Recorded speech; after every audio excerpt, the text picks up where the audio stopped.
Measuring the length of facial features, comparing eye color, measuring the width of the head, and finally checking if the back of the head is flat, this was the German army's scientific method for identifying Jews. However, even after all these steps, a Jewish boy still managed to sneak into their military school. To keep his secret from being discovered, he would always check if the bathroom door could be locked before taking a shower. He thought as long as the door locked, he'd be safe. But once he walked in, he was stunned. The shower curtain is actually transparent. If his classmates saw he was circumcised, the consequences would be unthinkable. Luckily, everyone wore shorts while showering, so he decided he would do the same. To make himself look more like a German, he practiced the Nazi salute in front of the mirror whenever he had time. But even though he was so careful, an accident still happened. During a physical examination, the boy asked his classmates if he needed to take off all his clothes.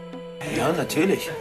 After hearing the answer, he panicked. There was no way he could go into that room. So the clever Jewish boy pretended to have a toothache and started screaming in pain. His classmates believed him and helped him to the infirmary. His acting was so convincing that others began touching their own teeth. But this lie came at a painful cost. Without giving him anesthesia, the doctor began yanking out his tooth. His screams echoed through the entire hospital. But when the tooth came out, the doctor was confused. It didn't even look like a bad tooth. Still, the boy had dodged a bullet for now. But he knew he couldn't keep escaping like this forever. He couldn't keep faking something every time there was a checkup. So he made a bold decision. He stitched up his private parts. The intense pain was almost unbearable, but he couldn't scream. Without a doctor, the wound easily became infected, especially since their school had weekly military swimming drills. They were always in the water. One day while he was playing games, the wound burst open. A classmate rushed over in concern, but he shoved them away. But that wasn't the end of his troubles. That day's lesson was about how to identify Jews. Der Jude hat eine hohe Stirn, eine Hakennase, einen flachen Hinterschädel.